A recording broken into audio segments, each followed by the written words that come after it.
launched the Professional Association of Nyanza Women in Kisumu sometime last year at a ceremony which was presided over by the US Ambassador to Kenya, Meg Whitman.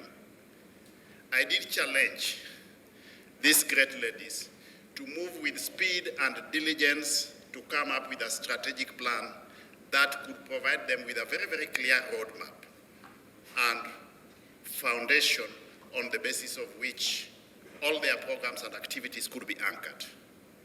And I'm happy to learn that through a very, very participative and inclusive process, we are today launching this strategic plan because it will articulate or espouse all that they are going to do over the next 5 years by way of giving back to Nyanza as a community in the space of socio-economic development.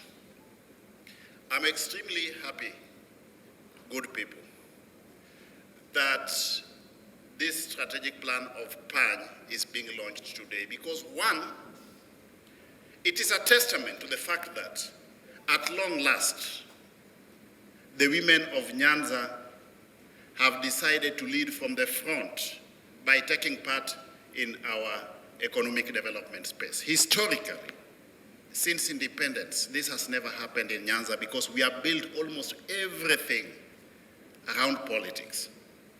The lesson that we learn from this occasion, good people, is that it is important and it is possible, in fact, it is inevitable that we can also give back to the common mwananchi away from politics through socio-economic development interventions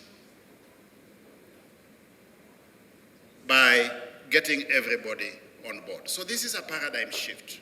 It is part and parcel of the process, a journey that we have embarked on to bring all stakeholders on board in Nyanza to contribute towards development of that region.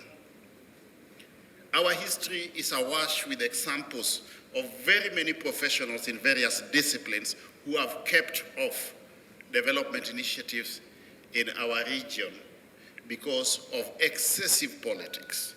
Politics is good, but it can only enable us to do so much. We need to close the gap by bringing all stakeholders on board so that we can facilitate tangible development in that region. And in this regard, I want to sincerely, from the bottom of my heart, congratulate the Professional Association of Nyanza Women for being critical agents of this change. Let me assure you that all of us in this room, all the stakeholders in this room, are committed to supporting you. And the mere presence of both the First Lady of the Republic of Kenya and the spouse to the Deputy President is testimony to the level of commitment by the Kenya Kwanza government, not just towards women empowerment, but also development of the Nyanza region, for that matter.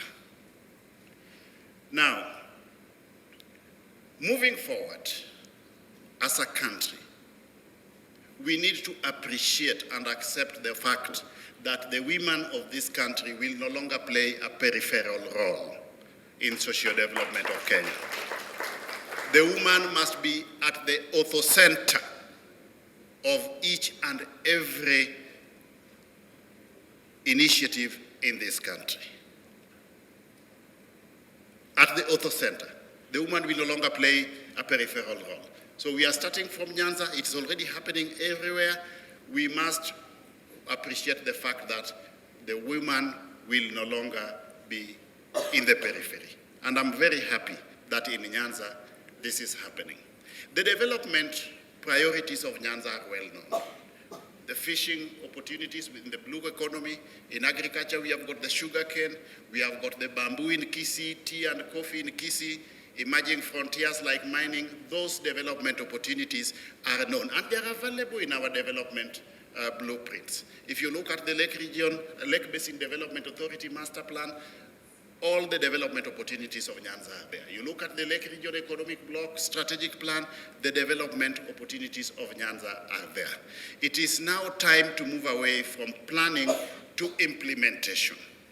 So the involvement of these professional women is just but a step in that right direction.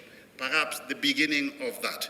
Moving forward, working with my brother here, Ezekiel, and all the leaders in Nyanza, all the governors, and all the integral stakeholder segments, we are going to ensure that we integrate, involve, inculcate all the integral stakeholder segments within Nyanza in the development agenda.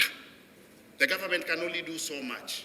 There is quite a bit that we can also do from our own perspectives, informed by the skills, expertise, and competencies that we espouse within our various professional disciplines to also contribute towards that socio-economic development agenda. What the involvement of these women in the development of Nyanza espouses is that Nyanza is ready for change. Nyanza is ready for change. And if Nyanza is ready for change, we must also be ready and willing to do certain things differently. And this also calls for transformational leadership from all of us at our own levels and in our individual capacities. Let us adapt a paradigm shift so that Nyanza can rise again. And this culminates this part of the program where our strategic plan